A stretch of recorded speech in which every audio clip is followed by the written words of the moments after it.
बिस्मिल्लाहिर्रहमानिर्रहीम। अस्सलाम वालेकुम। उम्मीद करती हूँ कि आप सब खैर खैरियत से होंगे। मेरा नाम है गुलनाज सगीर और मैं ट्रस्ट मॉडल स्कूल जलालपुर जट्टा के ऑनलाइन टीचिंग प्रोग्राम के प्लेटफॉर्म पर मज़मून उर्दू के जमात दहम के तलबा व तलबात को खुश आमदीद कहती हूँ। आज के लेक्चर में हम जमात दहम का उर्दू अलिफ़ का हिस्सा नज़म में से पहला सबक शुरू करेंगे, जिसका उन्वान है हम, और जिसके शायर हैं हफीज़ जलंधरी साहब। तो इसके साथ ही मैं आपको बताती चलूँ कि नज़म की तशरी इंशाई हिस्से का पहला सवाल होता है और ये लाजमी सवाल होता है, ये आपने ज़रूर करना होता है। तो इसके साथ ही साथ नज़म का नाम और शायर का नाम भी आपने लाजमी लिखना होता है। तो नज़म की पढ़ाई शुरू करने से पहले हम शायर का तारुफ देख लेते हैं।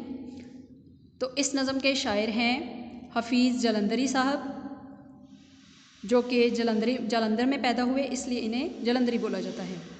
आप एक नामवर शायर थे और आप कौमी तराने के खालिक थे, और साथ ही साथ आप इल्लामा इकबाल से बहुत मुतासिर थे और आपने इल्लामा इकबाल से नुमायाँ असरात भी कबूल किए। तो चलते हैं नज़म की तरफ। तो नज़म पढ़ने से पहले हम इसका मरकज़ी ख्याल देख लेते हैं एक नज़र कि इसमें क्या बयान किया गया है।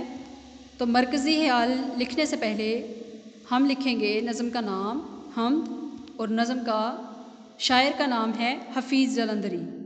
तो इस नज़म में शायर खालिक़ कायनात की हम्दो सना बयान करते हुए अर्ज़ करता है कि अल्लाह ने लफ़्ज़ कुन की और कुन कहा और ये कायनात तख्लीक हो गई। अल्लाह ही है जो हमारे दिली इरादों पर पूरी कुदरत रखता है। नबी सल्लल्लाहु अलैहि वसल्लम को खलक फरमाकर, यानी कि नबी सल्लल्लाहु अलैहि वसल्लम को पैदा करके इन्हें एजाज़ फ़जीलत बख्शा और पूरी कायनात उनके गीत गाती है। तो इसके साथ ही हम चलेंगे नज़म के पहले